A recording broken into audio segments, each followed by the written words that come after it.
It now gives me great pleasure to introduce Michael Van Valkenburgh, the Charles Eliot Professor in Practice of Landscape Architecture at the GSD and the principal in his firm, Michael Van Valkenburgh Associates.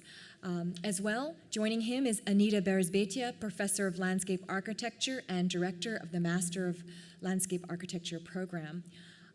Now they will be in conversation with Peter Walker, an alumnus who has contributed significantly to the field of landscape architecture and as a partner in PWP landscape architecture.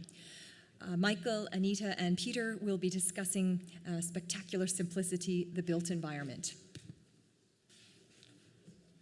I'd like to start with a few small historic points about the Department of Landscape Architecture. I don't know how many of you were here day before yesterday where Cornelia Oberlander gave a little talk about her life in landscape architecture. And one of the points that I wanted to recall was that she was here in 1948 at the same time as Larry Halpern and a number of other illustrious landscape architects. And of course, she's still practicing. I came about, 9 years later. And I came because I had heard of Hideo Sasaki, and I wanted to study with him. And he is the one on here. Hideo had two ideas that he told us when we first began. And it was not like, you've got to plant a lot more trees and things like that. It was, we were at the beginning of a huge buildup of environmental construction in the United States. A tidal wave was coming. Transportation, education, urban building of all sorts, parks, everything. And that a little profession such as ours, and particularly a very small school such as ours then, was not going to be able to handle this unless they had some strategic approach. And in the same way that Cornelia learned about collaboration in her first days here, Hid thought that collaboration was the way we could handle this. And so he instituted a whole series, along with architecture and planning, of courses where we as students collaborated. But Hid also wanted a clinical aspect to this. He wasn't satisfied with just building a theory on top of a theory on top of a theory. And so he decided to start an office. He looked around, and I don't think he would have started his office, actually, if there had been a really collaborative office in the Cambridge area or perhaps anywhere else in the United States at that time. So we started this small office, and we would work nights, and we would go down there over the weekends, and we would take real projects on, and we would try and apply some of the things that we've been talking about and see if we could handle them better than, let's say, we could do it as a landscape firm. And that office started off with a series of architects, a few landscape architects, a couple of planners, and off and on an economist coming in. And we started to tackle projects along with other architects. I mean, it wasn't all on its own because we were small, but we worked for, all the time that I was here, and then we opened up an office which I led in California. And for the next 20 years, we tried to develop this kind of practice. Finally, we had engineers, graphic designers, communications people, we had natural scientists, we had 8 natural scientists in the California office. And all of this was essentially a way of testing what was being taught in the school. And it was going back and forth and back and forth. And that went on, as I say, for about 20 years. 20 years later, Hid had gone, he'd left the school, and I was asked to come back and work here. And what I found was the second person up here, I'm sure all of you know, Ian McHarg. And he had these theories about ecology, which have become tremendously important to landscape architecture, but also to the whole world. I mean, I think he was one of the major movers and shakers to get those ideas in front of the world in general. First to frighten them, and then to try and guide them and so forth. And when I came to Harvard, even though Ian was in Penn, his spirit was all over the school, and particularly in landscape architecture, to the extent that what I found is that the young landscape architects didn't want to take design courses, didn't want to build landscapes. They thought that was trivial, that they had this much larger issue to deal with, which as it turned out was fairly ironic, because Ian believed that you could make the landscape architects the tool of this revolution by simply training them to learn an awful lot about natural science and get them to be the gurus that everyone would listen to. Now that didn't actually work out. At that same time, when I came back to teach, Carl Steinitz, my beloved colleague, was handling what I would call the Ian McHarg side of things, but he was doing it not in a religious or ideological way. He was doing it by trying to teach the students to handle large amounts of data which was confusing and didn't fit together, and he was trying to give them tools to utilize that data in order to make decisions. But up in the time that we got here, or I got here, those decisions were largely regional, certainly beyond sites. He applied them to urban studios as well, but basically he was working at a larger scale. Now I was very disturbed, and the dean at that time was very disturbed because the department had ceased to really be designers. They were not interested in that. And so under the rubric of looking at landscape as art, we were able to coax some of those students, often the brighter ones, to get interest again in building, and to do it on a sort of experimental and sort of sexy way, using the modern artists of that time as the guides of what we were going to do. And we did a whole series of experimental things. Taking a note from Hideo's book, I started a really small office so that students had some place to work in their off hours, because you don't want to leave them idle. And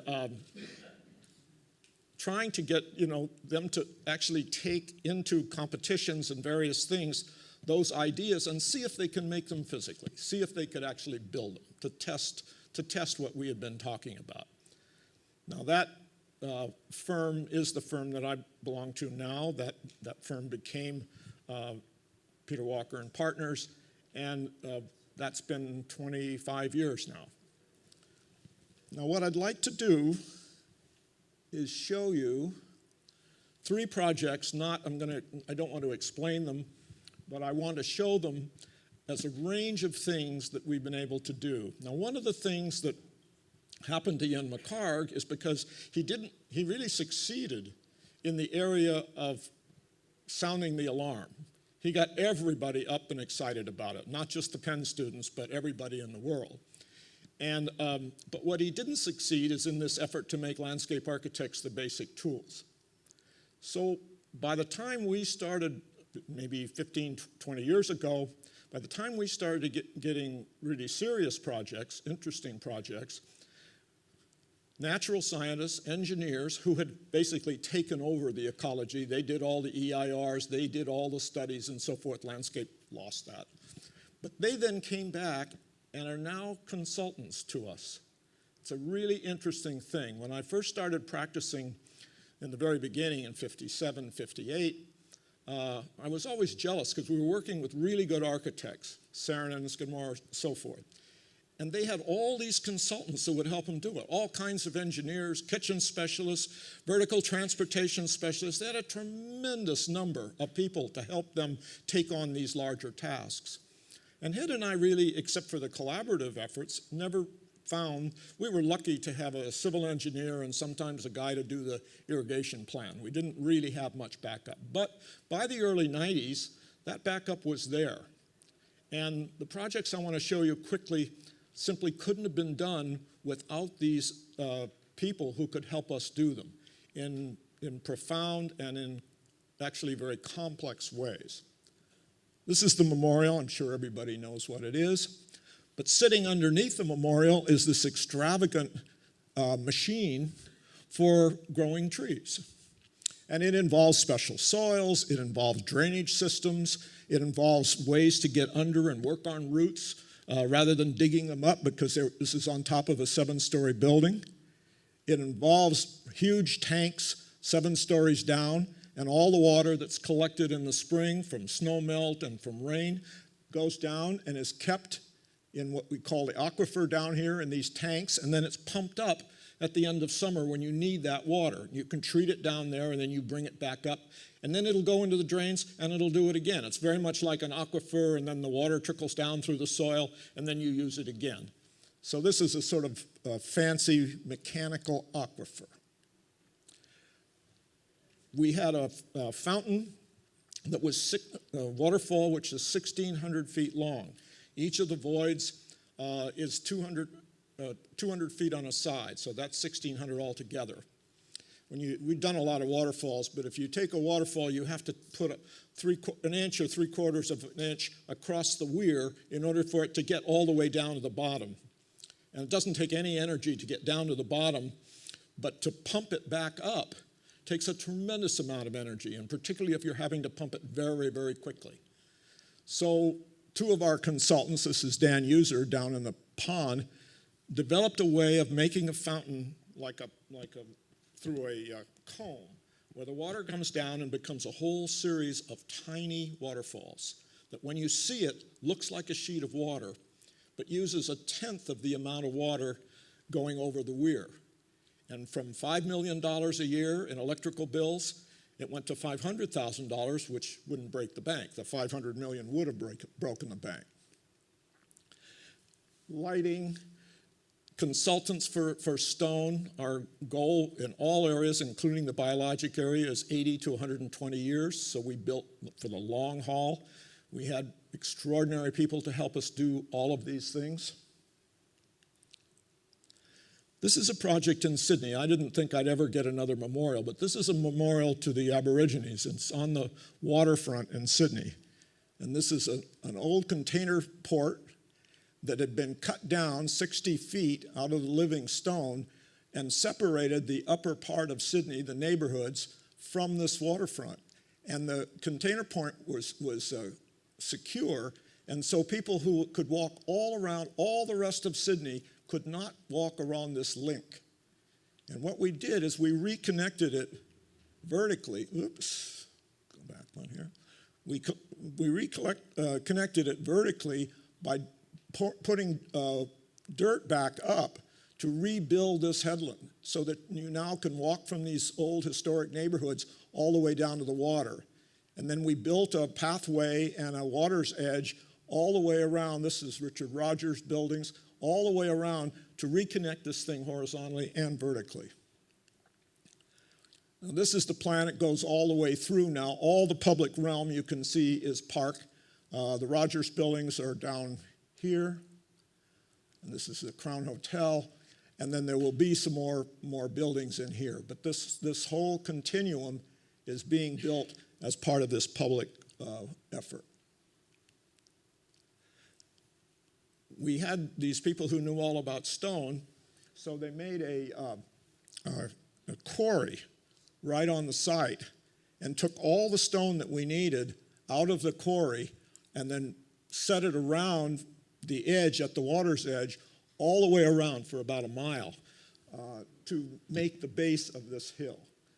We had about 4 people who worked in the stone, set up the quarry, all of that kind of thing. Again, something that we couldn't have done or even imagined to do on our own. We built a whole side of the hill in a native bushland, not native plants to Australia, but native plants to Sydney. And we found out that it was pretty easy to get the plants, and we got them grown and so forth, but you needed to watch the soils because the soil was the most important part. And we have a brilliant soils engineer working with us on it. And this is now almost planted, and it's thriving. If you look across here, this is the walkway along the water. That will be the headland that we're building, sort of in the background. Looks a good deal like other headlands down there.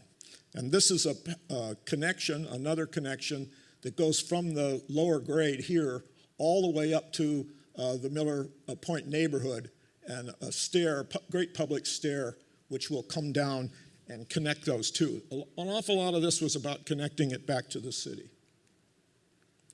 The last one I want to show you is a project that Dan Kiley and Chuck Bassett designed for the bicentennial, 1976. And it's a garden which sits right in here. Here's the Vietnam Memorial. This is the World War II Memorial, the Washington Monument, the Lincoln Monument, and so forth. So it sits in here. And Dan had, I think, a really beautiful idea. It was a sort of English garden that rolled down, had a beautiful pond, and so forth. And it was built very quickly because of the bicentennial, and it was built by the National Park Service. And it is an ecological disaster. Many trees have died in this 40 years. Many trees have died several times. The soil has collapsed. Nutrients that were taken across it ended up in the pond. The pond is almost always drained because they have to keep cleaning it out over and over and over again. They got the water from the city. They've spent $13 million on potable water that has gone back into the estuary, completely lost. Everything, and I'm not sure Dan even knew about these kinds of things that long ago. So we went in on a competition and we said, look, we're going to take every tree up. We're going to rebuild it from below the ground up and try to take that design and make it work in a sustainable way. And it was really amazing because if we didn't have the consultants, there were 17 consultants on this, if we didn't have the consultants that could back us up, I don't think anyone would have believed in this. And but we did win the competition, which was nice. Rob Rogers is the architect with us. Chuck Bassett never got to build his restaurant that overlooking the park, but it will be built in this round. And it will sit, I think, quietly and beautifully in the context of all the monuments that are around it.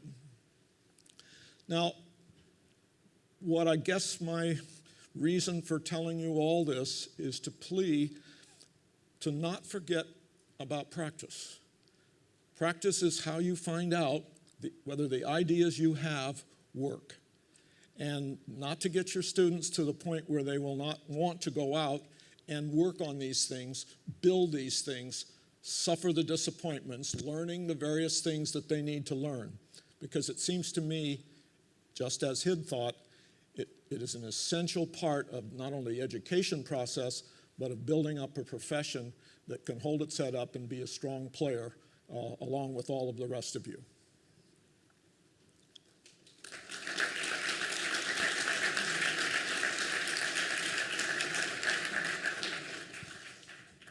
About a month ago, I called Pete and said, you know, we're going to do this thing together. What should we do?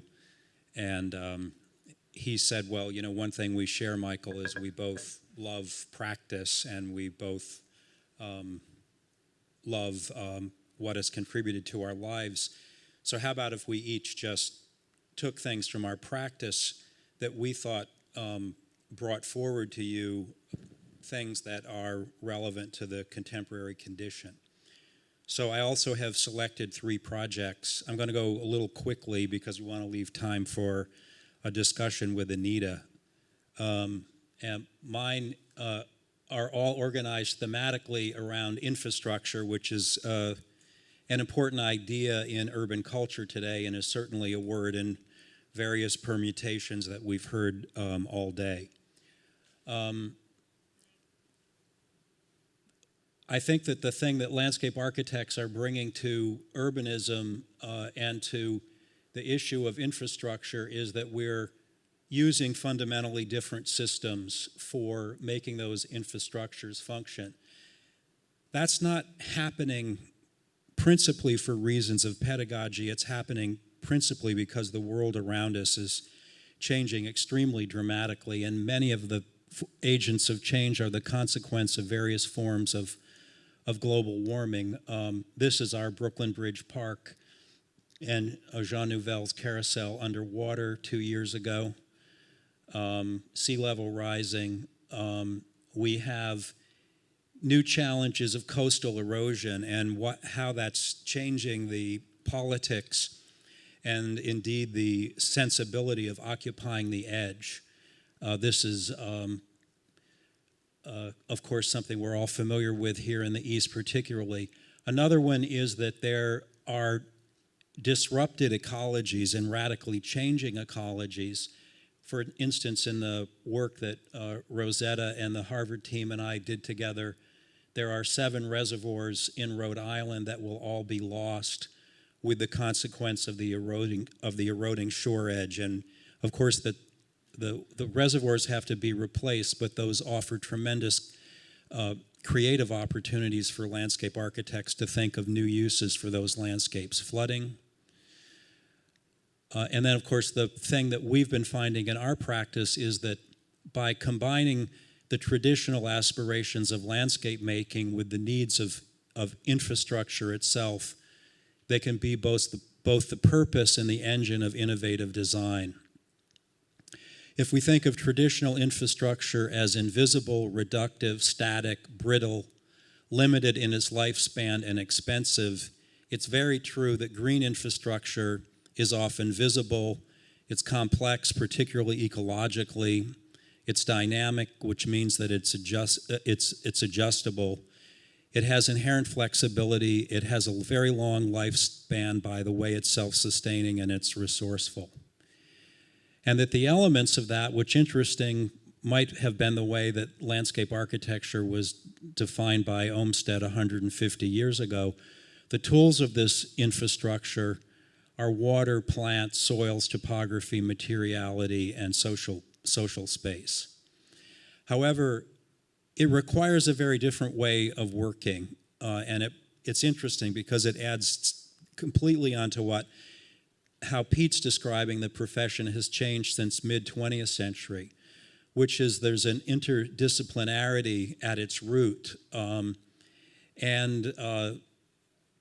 a way of working at a scale and with city governments that is completely different than traditional project scale landscape architecture. It requires relaxing, and in many cases with coastal issues with rising sea level, the rethinking of jurisdictional restrictions and partnerships that cross boundaries which are traditionally adversarial with one another, particularly local, state, and national, that don't have a good history of working together. I'm just going to show 3 projects where that has played and played itself out. The big challenge in the George W. Bush Public Library was that the President and Mrs. Bush made a decision to go for a platinum LEED rating, which is almost impossible on a library building. So we were largely left with responsibility for making the site and the project extremely ecological. You can see here the recontouring of the land for water collection, which was a major part of that, as was the selection of the plant species that we used. Another project ongoing almost for 10 years is the consequence of a hurricane event in Canada in 1954 and the violent flooding of Toronto. Things move slowly but deliberately in Canadian government, but this has become a project where the re-engineering, the renaturalizing of the mouth of the river has given rise to an entire new neighborhood. We're the project leads. Max Goggin and Merrill Elam are working with us, as is a large group of others. And then the more well-known project to many here, I'm sure, is the Brooklyn Bridge project, which, like Pete's Perth project, is a rethinking of a now defunct maritime water edge, and particularly the opportunities of rethinking the infrastructural needs of the park in the making of that park into a landscape for public use. This is a beach that we've made on the East River that just opened this summer. So in summary, while the infrastructural challenges are accomplished, we create public spaces for assembly and pleasure, for recreation and exploration, for families and teens, for strolling and respite. and ultimately things that support the quality of life in the city. Thank you.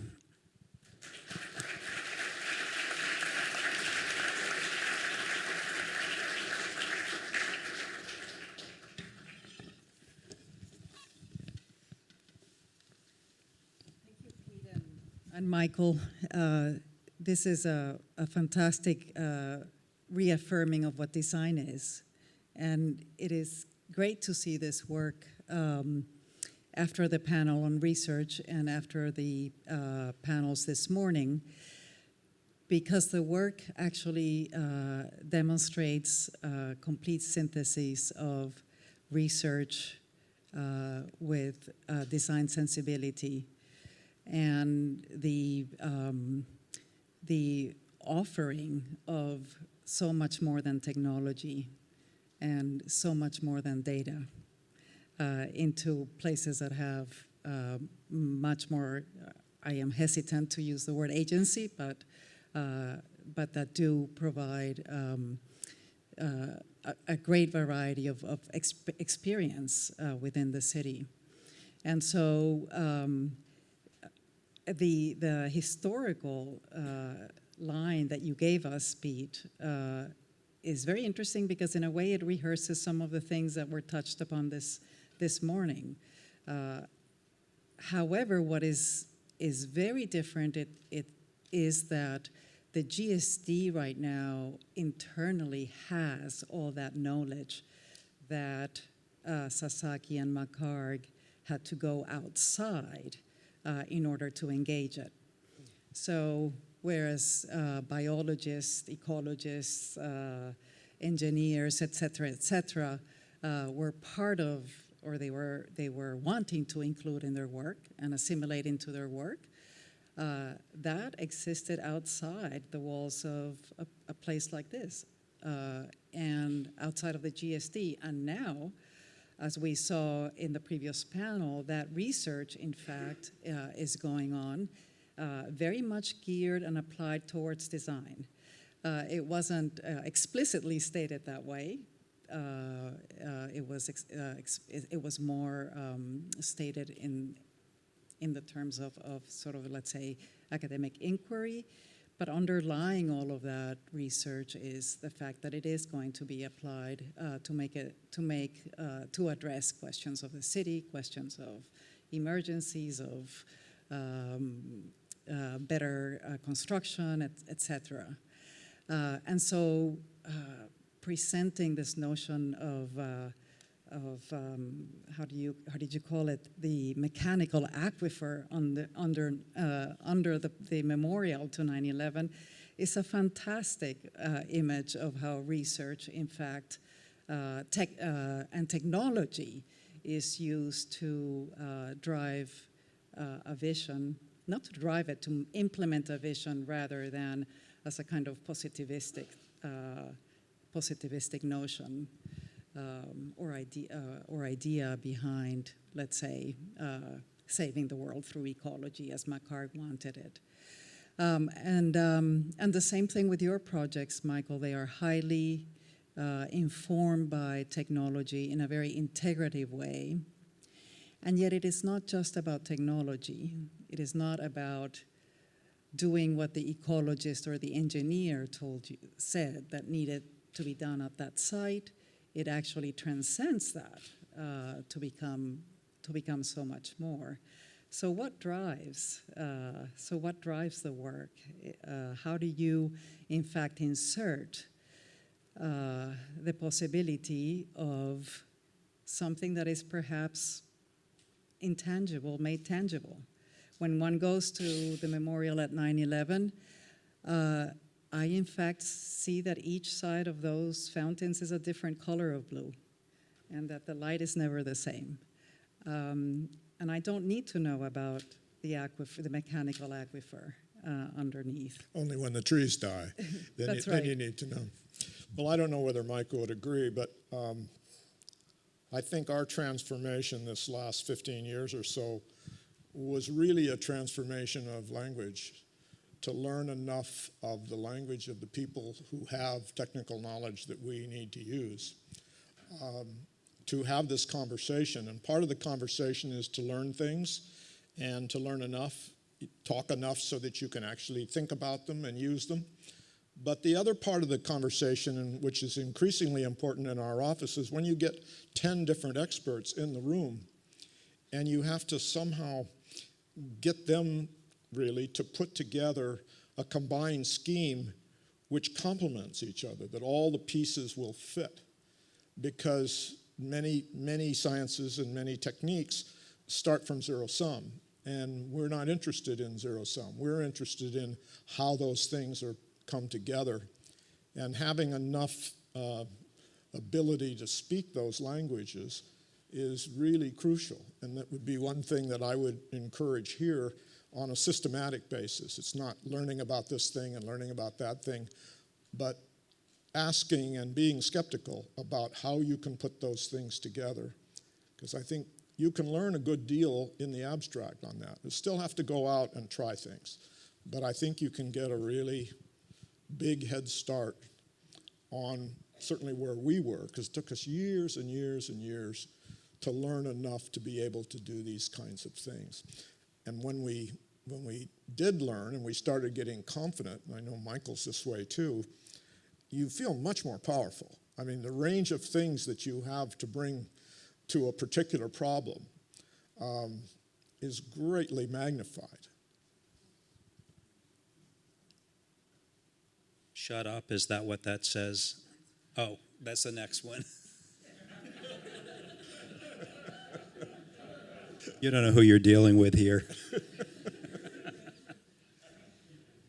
You know, in the 1970s, I went off to graduate school and studied basically environmental psychology, person-environment studies. But the thing that I learned from that when I sort of came back and realized that I didn't want to get a PhD, and standard deviation and statistics really wasn't how I wanted to spend the rest of my life.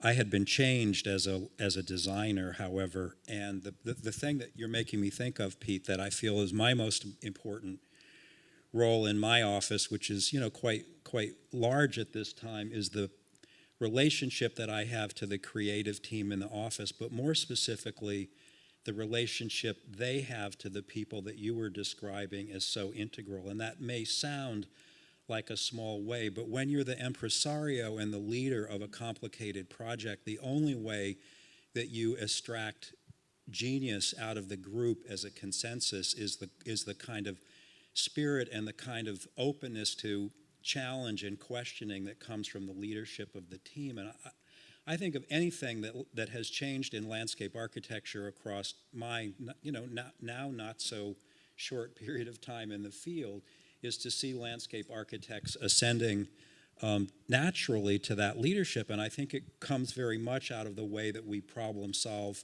on smaller projects, but our projects are extremely different. I remember, I've sort of tracked Pete my whole life. He's been somebody that I have looked up to from the very beginning. In fact, I had a traveling fellowship to study Dan Kiley, but nobody else knew that every time that I went to see a Dan Kiley project, I was going to see Constitution Plaza and the projects in Michigan, and you know, but Pete and what he's explaining to me today came from Hideo, has set a standard for our ability to take on the leadership of complicated projects and to invite the team to find the best solutions. I think something that Pete said and my office shares, which is that it doesn't matter who has the best idea, it's the ability to know when the best idea has been expressed and to go with it. And I think the kinds of projects that we're looking at require that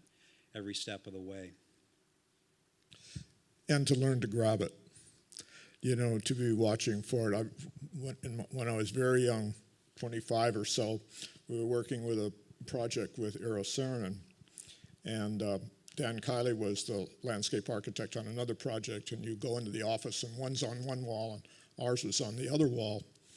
And I watched the way Saarinen listened. He listened to everybody pretty equally, and he was skeptical with everyone pretty equally.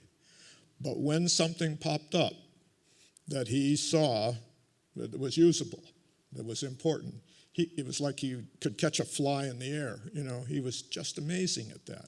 And I've heard that said of Eames. Sasaki was very much that way. He's much more analytical, not so quick. But it was this real interest in that thing, that new possibility, and always on the watch for it. Something I've tried to do, not as well as they, but still tried to do. Okay, we've been given the call to wrap it up. I'd like to say that what I am getting out of this is both a trend or a suggestion that we need to open up design education to perhaps this consultancy model, something that we have been doing in our design studios, that design studio needs to open up to a lot more forms of knowledge, and yet at the same time ramp up the commitment to design to precisely question data and question the sort of given objectivity of a particular scientific mode of research to propose specific visions. Great, thank you very so much. much.